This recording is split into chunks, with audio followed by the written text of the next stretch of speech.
a appris que la littérature africaine est née en réponse à la colonisation, c'est-à-dire dans une situation conflictuelle. La littérature africaine est associée à un combat. إذن ولادة الأدب الإفريقي دائما قرنت بالنضال من أجل الاستقلال من الاستعمار بجميع أشكاله الأوروبي ضد الإمبريالية. Ensuite, on a eu les dictatures après les indépendances. Donc c'est un combat contre les dictatures. Aujourd'hui, quels sont les combats qui compromettent en fait la liberté de création, la liberté de l'écrivain. ما هي التحديات الجديدة في ظل الاستقلال حول ماذا يدور كفاح الكاتب الإفريقي.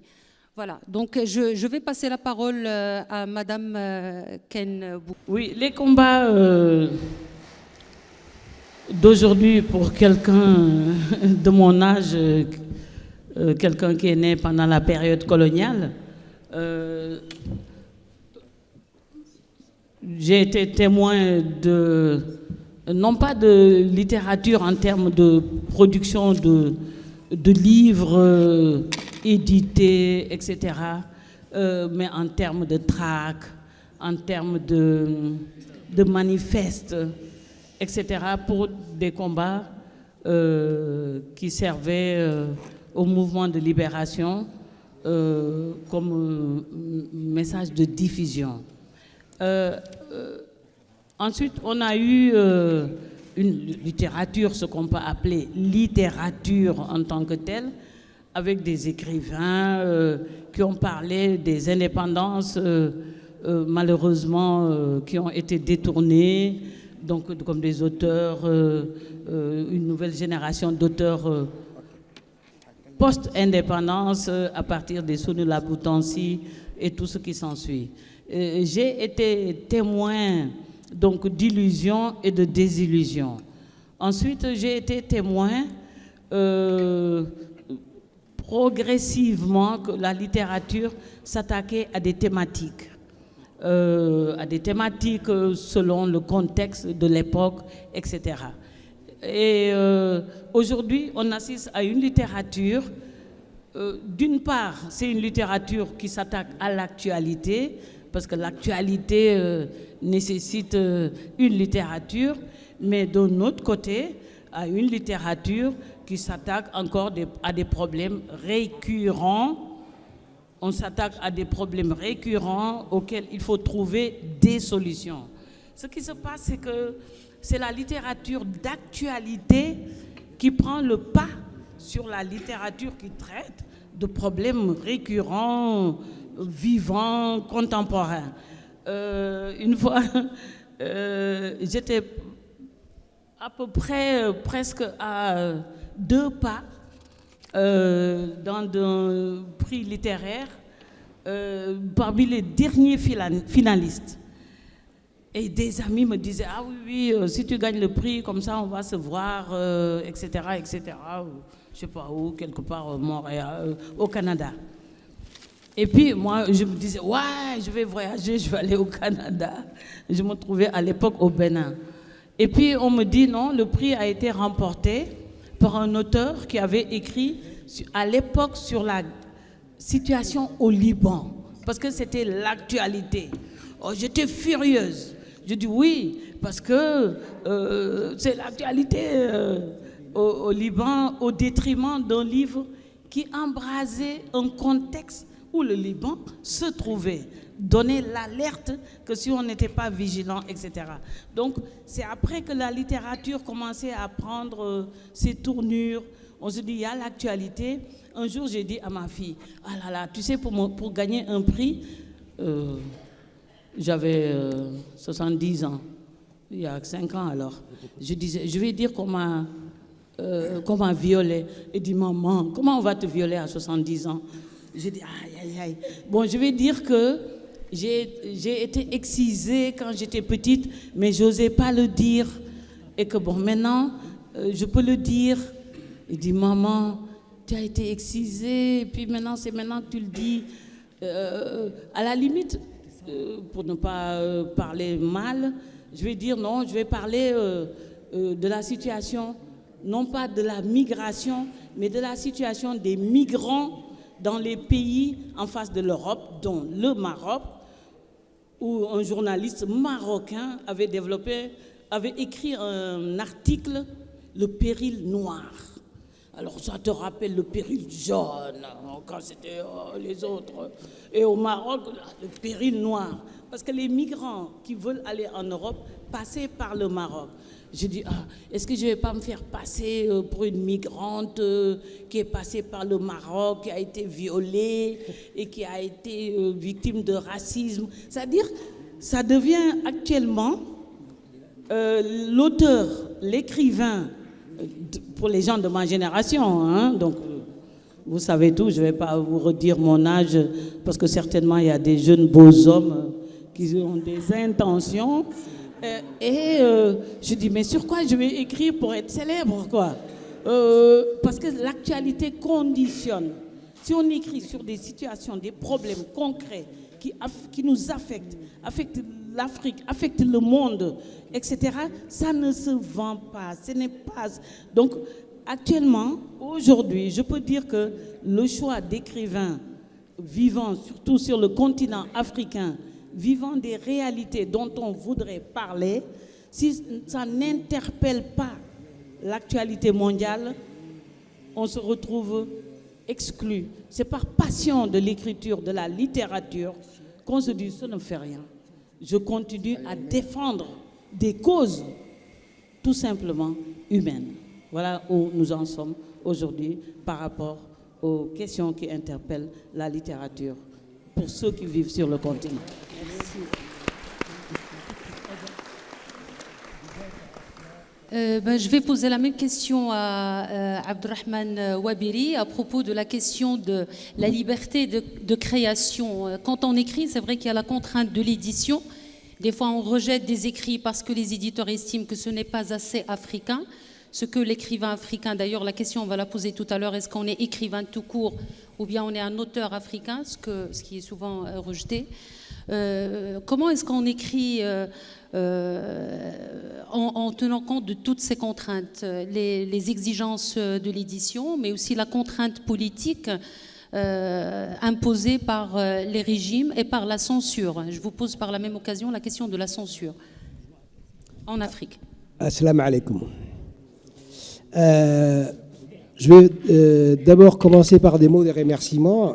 Je me trouve tout à fait à mon aise ici sous ces beaux soleils de Marrakech. Et par la même langue, je vais remercier les gens qui ont permis, qui ont travaillé derrière les coulisses pour un événement pareil. On sait la générosité marocaine, on la revérifie tous les jours. Donc je vais remercier Mahi Bin et sa famille, Khalil, Leila. Je vais remercier mon grand frère Younes Hajaray, vous-même Hanan, Maati Kabal, que je connais depuis longtemps en fait. Donc j'ai l'impression d'être chez moi ici et donc comme j'ai envie de revenir plusieurs fois, je remercie tout le monde et je suis très heureux et réinvitez-moi. Donc je suis un Marocain du Sud, hein, vous avez reconnu. Voilà. Et Hanan, tout à l'heure vous avez dit que j'étais exilé. Oui et non. En fait, moi je vis très confortablement en exil depuis très très longtemps. Donc j'ai pas eu à souffrir comme mon camarade Abdelaziz qui a dû fuir suite aux événements de la guerre du Darfour. Moi j'étais déjà parti à 20 ans étudiant et pour des raisons un peu compliquées, j'ai pas pu retourner à Djibouti. Et en 2007, quand la situation s'est encore un peu crispée et que j'ai toujours dit que les élections étaient volées, donc j'ai un peu aggravé mon cas, mais je vais dire que j'étais pas en exil et je suis en nomadisme, appelons ça comme ça. Donc c'est plus confortable. Je ne vais pas retourner. Si ma mère venait à mourir, je ne vais peut-être pas rentrer tout de suite à Djibouti, mais en tout cas, c'est pas mon cas. Vous voyez, je suis dans une meilleure situation que les vrais écrivains qui sont en refuge, comme Aziz, mon frère Abdelaziz. En dépit de ça, pour répondre à la question d'une manière générale, j'ai aussi plaisir à me trouver avec Abdelaziz, avec ma grande sœur Ken Bougoul. Je suis toujours d'accord avec Ken Bougoul, d'ailleurs, parce qu'on a une vraie relation ancienne. Ma mère, c'est là. C'est ma mère, tu vois. Quand elle lève le temps comme ça, je retrouve mon petit... voilà. Même à mes 50 ans passés, elle me terrorise, ma mère. Non, pour revenir sérieusement à Hanan, les questions les enjeux de la littérature africaine sont des enjeux mondiaux. Il ne faudrait pas que nous-mêmes, on la rétrécisse et qu'on la cantonne à quelques thèmes comme, je ne sais pas, le combat contre la dictature, qui sont vrais, hein, qui sont vrais. Mais par exemple, si on prend un peu de distance, si on regarde les prix littéraires, pour autant que ça va y dire quelque chose, mais si on regarde les prix littéraires de l'année dernière, les prix Goncourt, les prix l'Académie, les prix de Nobel, les prix de Norman aux États-Unis, les prix Camões pour la langue portugaise, tous les prix étaient remportés par des Africains. Donc nous sommes le centre du monde, il faut le dire une fois pour toutes. Les enjeux africains, depuis Marrakech, sont des enjeux mondiaux. Nous sommes l'avenir du monde. On peut se le dire ça, sans frime, hein, calmement. Nous sommes le monde et ne nous rétrécissons pas nos imaginaires. Donc ce que je tente de faire moi avec d'autres, c'est justement d'élargir les thématiques, les esthétiques, le regard, les imaginaires et de dire, par exemple, ouvrir à la question du vivant, comme on dit aujourd'hui, qui n'est pas seulement écologique, mais nous avons une grosse tradition. Nous avons une engineering africaine, par exemple. Le vivant chez nous est très naturellement proche, que ce soit ici dans ce qu'on appelle le Maghreb ou un peu plus bas dans ce qu'on appelle l'Afrique subsaharienne, n'est-ce pas? Nous avons un imaginaire qui est déjà très proche de tout ça. Donc nous sommes l'avenir du monde et les enjeux africains sont des enjeux planétaires. C'est aussi simple que ça, voyez. Et pour autant, on a aussi des choses à régler, hein. Il ne faut pas les nier, hein. Les questions démographiques, les questions dont on parlait de souveraineté, comme on appelle, hein, les questions politiques. Ken Bougoul évoquait même l'excision. Donc, on a tout ça à régler et en même temps à montrer la voie aux autres.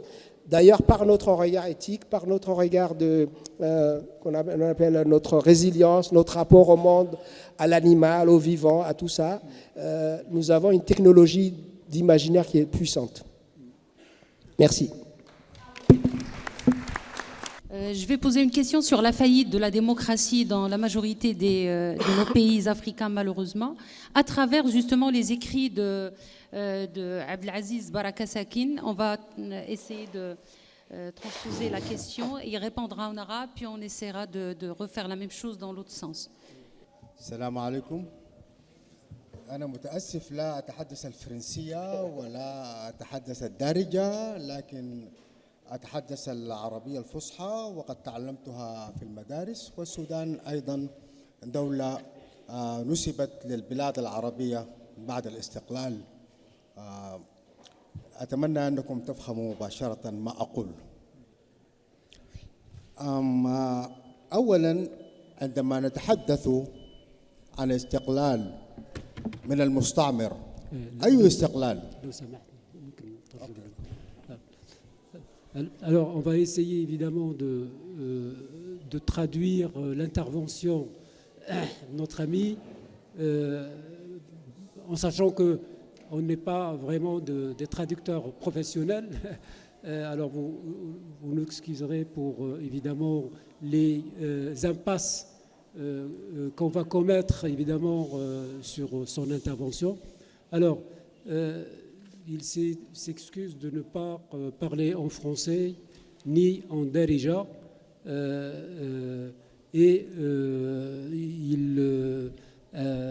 donc son intervention, on lui a posé une question sur la liberté d'écriture, sur la liberté d'expression dans les démocraties déficitaires de l'Afrique. Donc il va répondre à cette première question. أوكي. لا يفوتني أن أشكر المنظمين لهذا الاحتفال وأشكر الحضور. Évidemment, sans oublier de remercier les organisateurs de cette manifestation. Voilà. عندما يعني هذا السؤال عن الديمقراطية والحريات في بلادنا عندما ذهب الاستعمار ترك أذياله في السودان كما ترك أثياله في كل الدول الأخرى. يعني نحن مستعمرون الآن. Le colonialisme, quand il a quitté, évidemment, entre guillemets, ces pays, il a laissé des séquelles après lui. Et évidemment, ces séquelles sont encore visibles en Afrique et dans les pays africains. في السودان بشكل عام قبل أن يذهب الإنجليز ويخرجون طوعا علموا بعض أفراد الأسر الغنية في السودان وجعلوهم خليفة للاستعمار وما زالوا يحكمون إلى اليوم. Après le départ des Anglais du Soudan, ils ont laissé derrière eux un legs au niveau de l'enseignement à des familles riches, à des notables. Voilà. إذن ما هي تحديات التي يواجهها الكاتب اليوم في السودان؟ Quels sont les défis qu'affronte aujourd'hui l'écrivain au Soudan? أولاً هي مشكلة اللغة. Le premier défi, c'est le défi de la langue. في السودان لدينا 74 لغة حالياً موجودة. Au Soudan, il y a actuellement, aujourd'hui, 74 idiomes, langues parlées. أمي لديها لغة وأبي لديه لغة والجيران لديهم لغة وأنا أحلم بلغة وتفرض علي اللغة العربية في الكتابة. Alors mon père parle une langue, ma mère une autre, les voisins parlent aussi une langue et moi on m'impose la langue arabe. ومشكلة اللغة أيضا اللغات الأخرى ليست لديها أحرف للكتابة. في إفريقيا كلها هذه المشكلة. توجد أحرف للكتابة عند الأمازيغية وعند المصرية القديمة وتوجد في لغة النوبة واللغة الأمهريك في أثيوبيا الجعزية. Alors il y a le problème évidemment je dirais de l'accentuation de la langue qui pose problème et il y a ce problème n'existe pas dans la langue amhari, dans la langue oui, l'ancien égyptien et l'amazighiya. والأمازيغية واللغة المصرية القديمة لا يكتب بها حاليا يعني بشكل عام.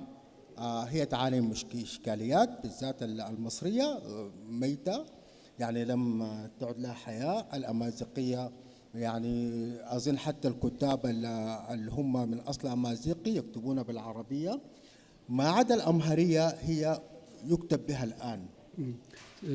La seule langue qui se pratique aujourd'hui, c'est la langue amharique, on dit amhari ou amharique, alors que les autres langues sont quasiment mortes. المشكلة الأخرى مشكلة الهويات. L'autre défi, l'autre problème, c'est celui des identités.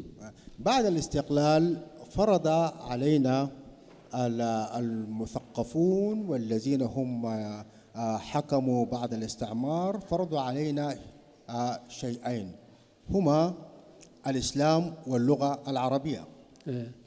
Après l'indépendance, l'élite ou la classe politique qui a pris le pouvoir nous ont imposé une langue officielle, l'arabe, et nous ont opposé aussi la religion musulmane. ولدينا في السودان عدد كبير جدا من الديانات ولدينا عدد من اللغات بالتالي فرضوا هوية واحدة للشعوب السودانية وهذا ما أنتج الحروب.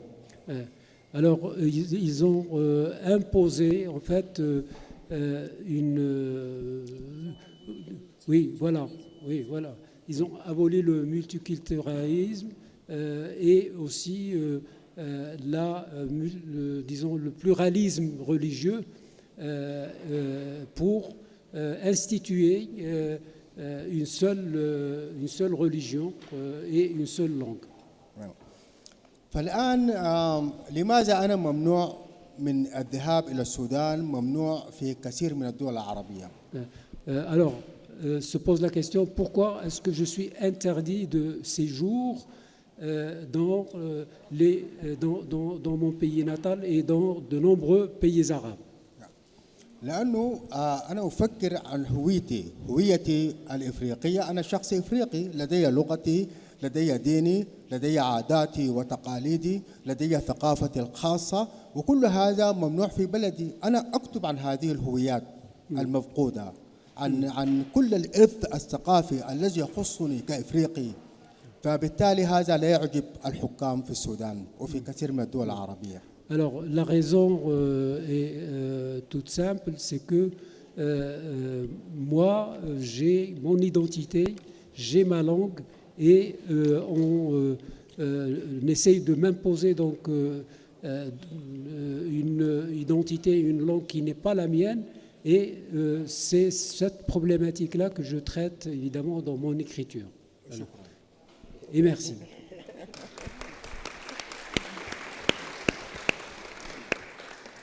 Je vais enchaîner avec une question qui va porter sur le statut de la femme. Et je vais être très très brève. Dans les romans des trois romanciers ici présents, on note la présence de femmes très très belles, très courageuses et qui bravent toute forme, je dirais, d'exaction, le viol pendant la guerre, la misère, la maladie de l'enfant, la soumission, le patriarcat.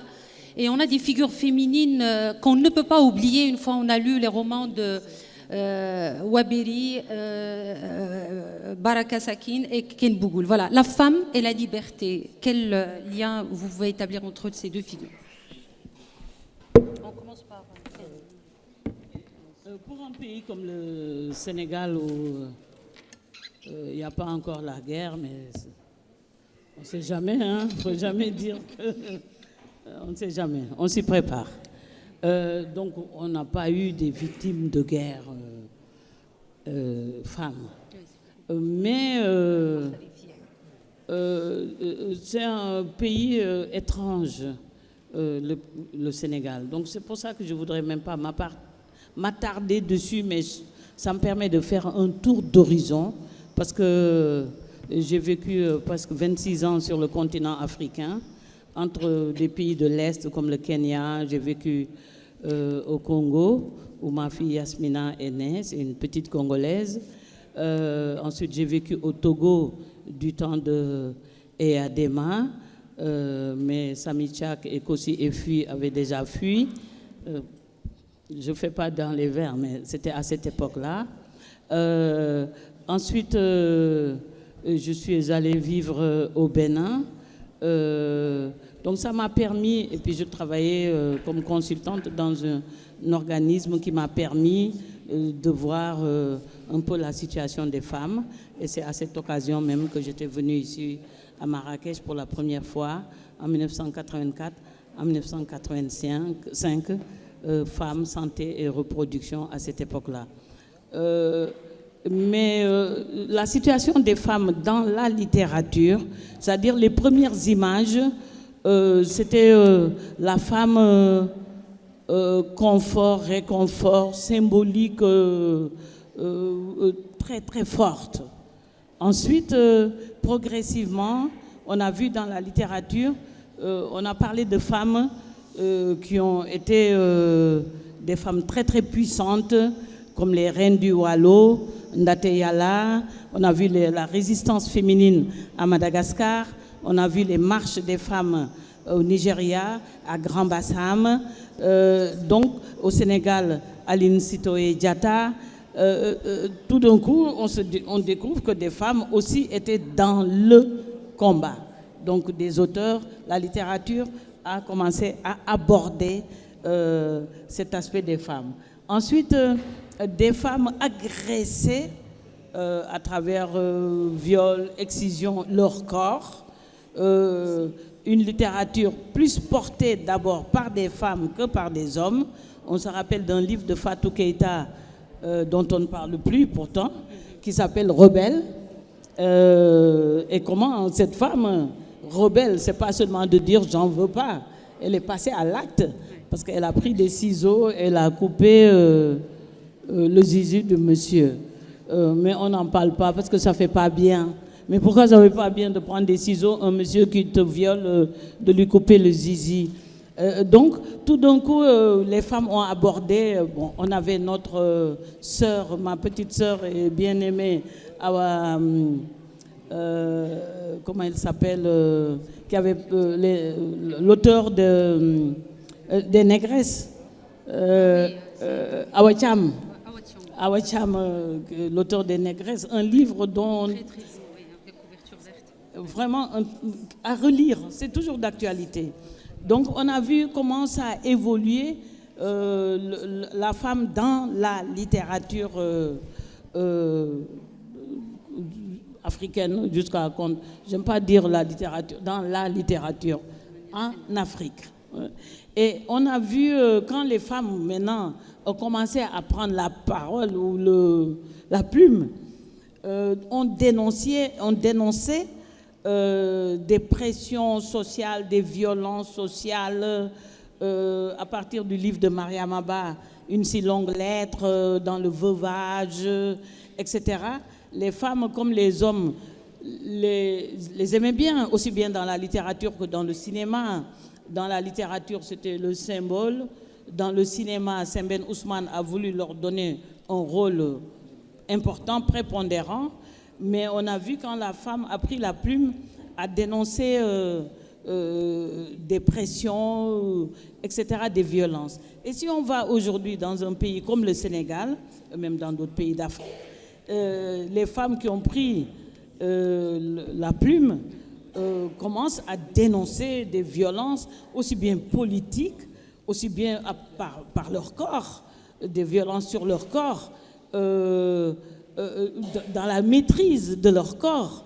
Moi, j'ai été consultante pour les problèmes d'espacement des naissances. Même ici au Maroc, il y avait des réticences. On a parlé d'espacement des naissances pour la santé de la mère et de l'enfant, que ce n'est pas pour limiter les naissances, mais faites des enfants en espaçant les naissances. Ici au Maroc, là, j'étais à l'époque.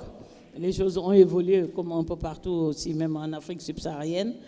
Donc, au fur et à mesure, jusqu'à Fatou Diom, qui a dénoncé des viols, l'inceste, surtout l'inceste.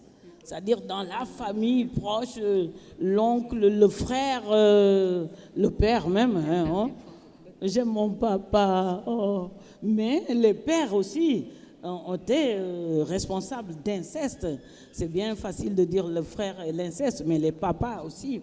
Donc, et même des femmes aussi, les tantes qui ont initié leurs neveux à des etc., des pratiques déviantes, etc., etc. Donc, mais ça, c'est des femmes qui ont osé en parler. Et je sais que les femmes qui ont osé en parler en Afrique subsaharienne, Fatou Diom, il y a un colonel qui a dit « Comment tu oses dire qu'un de tes oncles, etc., a commis l'inceste ou des trucs comme ça. Chaque fois qu'elle venait au Sénégal, elle se cachait, etc. Mais de plus en plus, parce que aussi les choses évoluent, les femmes vont à l'école, les femmes prennent des responsabilités, ont le droit d'exprimer. Jusqu'à il n'y a pas longtemps, on dénonce tous ces trucs par rapport à son corps et à son statut socialement. Mais ce qu'on voit aujourd'hui au Sénégal, ce n'est pas encore passé dans la littérature, mais c'est en train de passer dans la littérature, parce que la littérature a besoin d'être interpellée sur un sujet avant de l'écrire.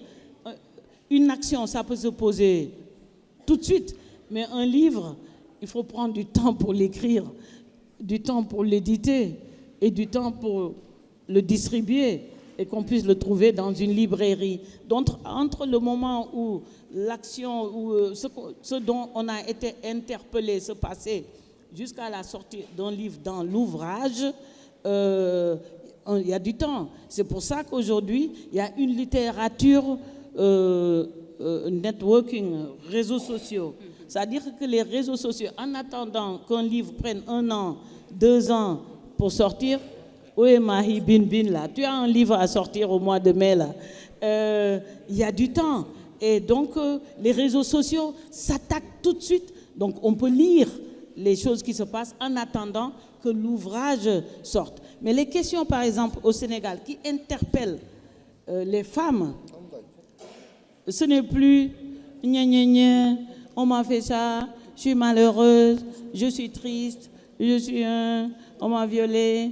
J'aimerais bien d'ailleurs, mais personne ne veut même pas me violer. Et maintenant, les femmes, dans le mouvement d'émancipation des femmes, parlent de... Il faut que les femmes occupent les positions de leadership. Non seulement de leadership économique qui existe déjà. En Afrique subsaharienne, il y a des femmes il y a des femmes multimilliardaires. Ça, c'est acquis. Des femmes multimilliardaires, il y en a plein en Afrique subsaharienne, au Togo, au Bénin. Ce sont les Nana Benz, les Mama Benz qui vont au marché, maintenant en Lexus, au marché pour vendre. Et ça existe, cette côté économique. Maintenant, c'est le leadership politique. Parce qu'il faut être dans les organismes, au niveau des décisions. Parce que dire on m'a fait ça, gna, gna, gna, gna, gna, gna. Il faut que les femmes prennent la politique, qu'elles soient les leaders d'aujourd'hui. Et ça, au Sénégal, les histoires de on m'a fait ça, non, balayé. Maintenant, ce qu'on veut, c'est être au pouvoir. Et ça, non seulement la littérature est en train d'y travailler, mais les réseaux sociaux sont en train d'annoncer l'avènement d'une nouvelle énergie des femmes vers les instances de décision pour diriger les choses. Voilà où nous en sommes dans la situation de...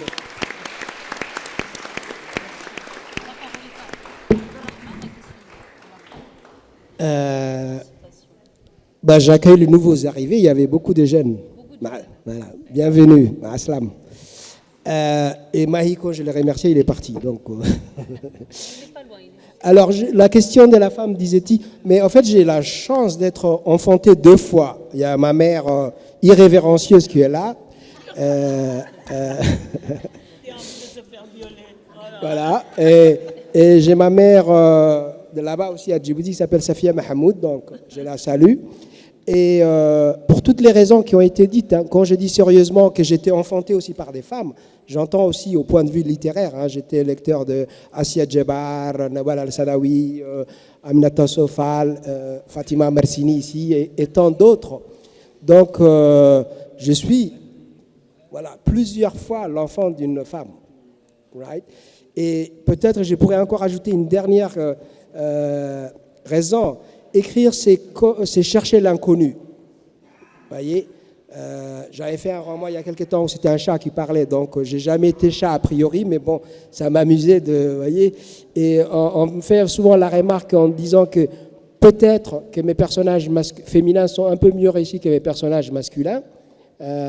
Et ça, il y aurait un sens, je comprendrais, parce que je suis un garçon et je connais un peu la psychologie élémentaire du garçon. Qui est un peu mon pipi va plus loin que la tienne, tu vois, c'est un peu ça, grosso modo. Alors que la psychologie d'une femme, pour moi, c'est complexe. Hein. Quand j'étais plus jeune et que j'ai entreprenais, on draguait une fille, j'étais perdu parce qu'un non féminin, c'est multiple. Hein. Il peut être non pas maintenant, non plus tard, non dans 10 jours, non jamais, etc. Et il faut avoir fait une thèse de psychologie appliquée ou à prolonger pour comprendre. Alors qu'un non masculin, je comprenais. Hein. Non, je ne vais pas jouer avec toi. Bon, je m'en allais, tu vois. Mais non, je ne vais pas t'embrasser pour si une fille me dit, c'est complexe. C'est peut-être pas non tout de suite, pas non devant cela, non pas maintenant, pas non demain, non pas dans ce lieu, etc. Donc, vous voyez, ça, pour moi, c'était une altérité complète. Et j'ai essayé de comprendre ce que j'appelle mon autre continent, c'est-à-dire la part féminine en moi, alors que la part masculine en moi, je la comprends un peu plus vite. Donc, du coup, j'essaye de mettre plus d'investissement, plus de profondeur peut-être, quand j'essaye d'approcher un personnage féminin que quand j'essaye d'approcher un personnage masculin. Mais tout ça, c'est la faute à elle. Hein. Ouais, certainement. En résumé.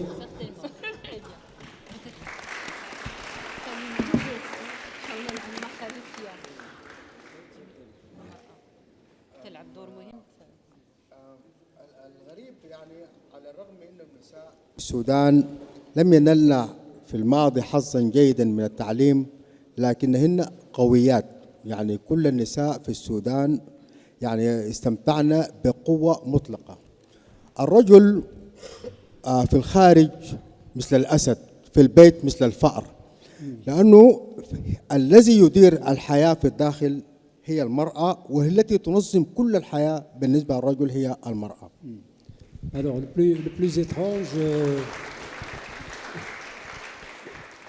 plus étrange, c'est que les femmes au Soudan ont une forte personnalité, elles sont très très fortes, et que, évidemment, l'homme à l'extérieur, c'est un animal, je dirais, féroce, et que à l'intérieur, il est comme une souris. Donc, les femmes au Soudan ont une personnalité, ont une force qui est impressionnante. في رواية أنا كل كتبي أهديها لأمي مريم بنت أبي جبرين. هذه الجملة تتكرر في كل كتبي، إهداء إلى مريم بنت أبي جبرين أمي. والكتب التي سأؤلفها أيضا أهديها لها. الكتب التي سوف تنشر بعد مماتي حتكون لها. تعلمت من أمي كل شيء، يعني كل الأشياء الجيدة تعلمتها من أمي. عندما Tous les livres que j'ai publiés sont dédicacés à ma mère, qui s'appelle Mariam bint Abu Jibril. Et les livres que je vais publier également. Et ce sera toujours un peu la même chose, c'est-à-dire c'est ma mère, qui sera toujours l'objet de la dédicace de mes livres.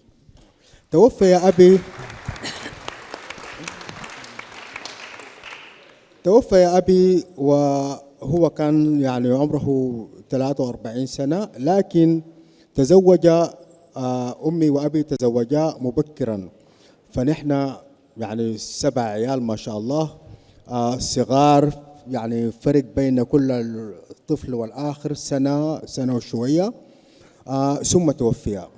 فأمي لم تندب حظها وتصرخ، لا، بدأت تعمل وكنت أعمل معها. أمي كانت تبني البيت. أوكي. On était 7 enfants, et mes parents, quand ils se sont mariés jeunes, et mon père est décédé à l'âge de 43 ans. Ma mère, évidemment, elle était triste, mais elle a pris son courage à deux mains, et puis elle a commencé à construire la maison. Évidemment, je l'ai aidée dans cette entreprise, et donc c'est une femme qui est entreprenante, c'est une femme qui a toujours pris les choses en main. لذا كل البطلات كتبي قويات، وهذا ربما معظم النقد الذي يقدم لي. يعني ليست لدي امرأة ضعيفة في أعمالي الأدبية، وما يوجد رجال ضعاف يعني، ولأن الرجل أصلا هو ضعيف وتعبان شديد. Alors, toutes les femmes qui sont dans mes romans sont fortes. Elles ont une forte personnalité, et c'est un peu la critique qu'on m'adresse. C'est-à-dire, je décris toujours des femmes fortes, alors que les hommes, au contraire, dans les romans, sont faibles, n'ont pas de voilà, sont faillibles. ولأنه لا يوجد يعني شيزوفرينيا ما بين أكتب، يعني لا يوجد فرق ما بين أكتب وحياتي، فبالتالي يعني لدينا مشاكل كثيرة جدا في الزيجات، لأنه كل امرأة أحاول أن تكون بقوة أمي، عندما لا أجد هذه المرأة نفصل مباشرة. Donc il n'y a pas de schizophrénie entre la femme et l'homme dans cette situation. Et bien évidemment, ce que je décris, il traduit un peu ma situation. في الختام يعني أنا سعيد يعني في ختام هذه المداخلة إنه أكون هنا مع الأستاذة كيم بيقول. كيم بيقول صديقتي وتقابلنا في دول إفريقية كثيرة وكنا في الكونغو وكنا يعني أكثر شبابا وكانت ترقص هي حاليا يعني شوية مريضة.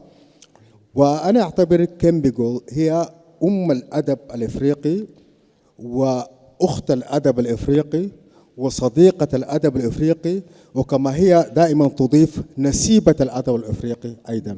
وسعيد أكون مع عبده صديقي ونحن تقابلنا كثيرا في مجالات الأدب إلى آخره.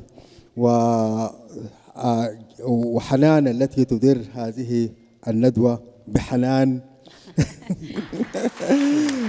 شكرا لكم. شكرا أستاذ المترجم. Alors je suis très content d'être ici, notamment avec mon ami Ken Bougoul, ainsi qu'avec Abdou. On s'est rencontrés de nombreuses fois avec Abdou dans des rencontres un peu partout. Et évidemment avec Ken, j'ai une relation affectueuse très importante puisque je la considère comme l'amie, la mère de la littérature africaine. Évidemment aussi je suis très content d'être avec Hanan qui est l'affection, qui incarne l'affection même. Voilà. Eh bien, merci.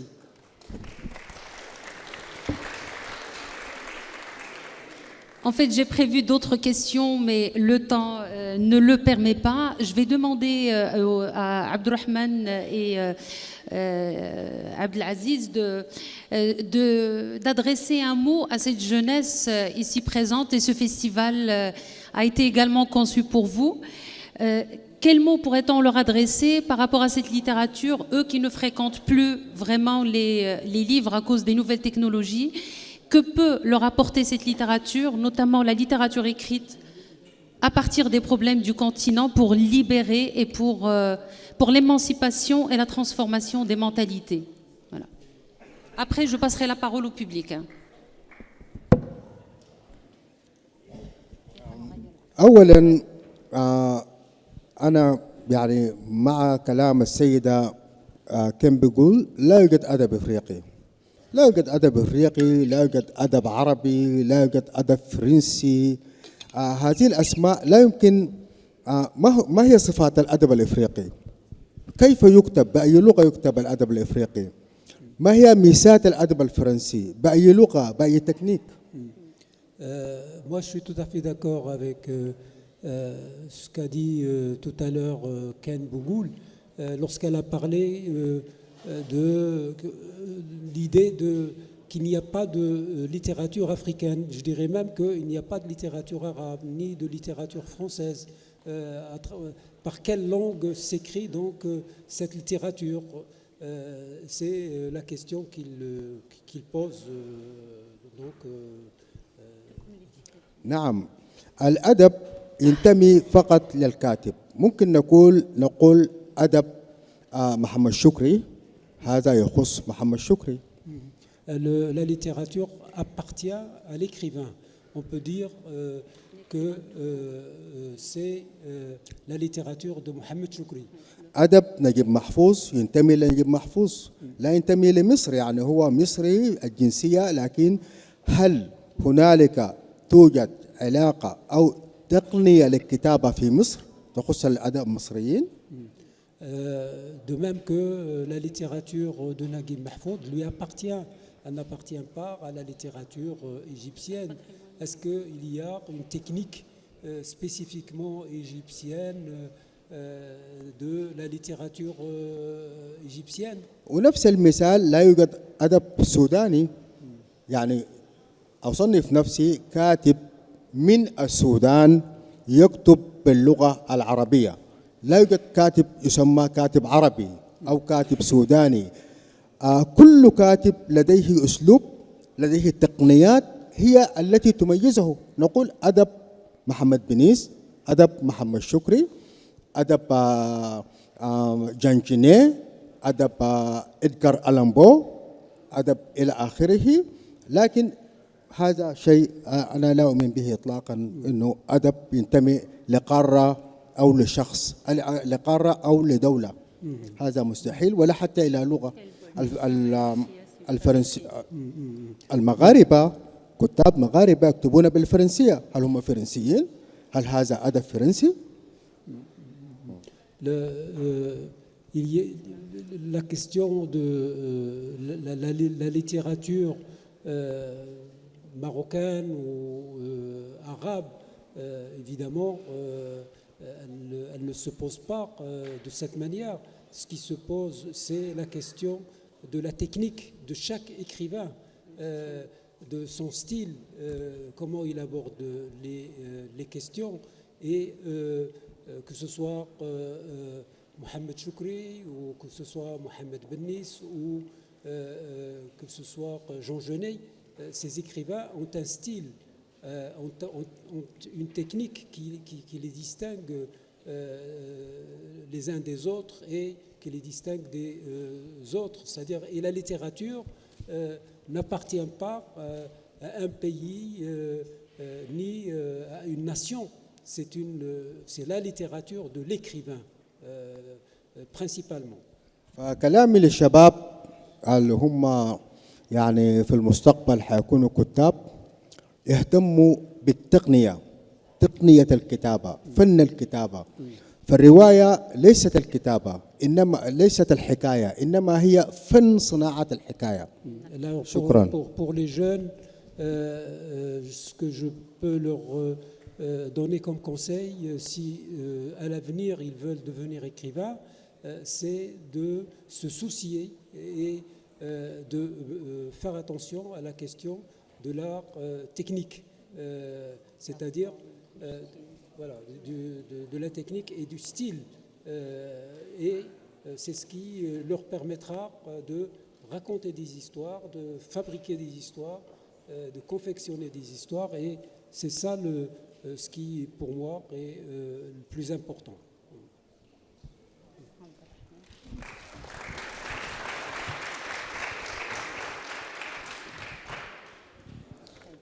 Dans les mêmes prolongements, j'ai côtoie aussi beaucoup d'étudiants, d'élèves, parce que je suis enseignant dans ma vie réelle. La littérature, elle ne fait pas toujours vivre son homme ou sa femme. Et je suis enseignant depuis très longtemps. J'ai toujours été enseignant, depuis que j'existe presque. Et je pourrais presque contredire, mais ce n'est pas pour me fâcher avec Hanan, mais les étudiants lisent, les jeunes lisent en fait, ils lisent beaucoup. Ils lisent pas selon le goût du prof du moment, mais ils lisent différemment, ils lisent beaucoup. Ça, c'est une chose. Et moi, j'avais eu la même question de qu'est-ce qu'il faut, qu'est-ce que je dois faire, comment je vais devenir écrivain quand j'étais étudiant il y a très très très longtemps. Et j'ai rencontré un homme que vous connaissez ici, qui est un Fessan, un natif de Fès, qui s'appelle Abdelatif Lahabi. Tout le monde connaît ici. Moi, j'ai rencontré quand j'étais étudiant il y a longtemps, j'ai dit Abdelatif, comment on fait? Et il m'a dit, mon frère, il n'y a qu'une règle, lire, lire, lire, lire, écrire, écrire, écrire, écrire. Et voilà.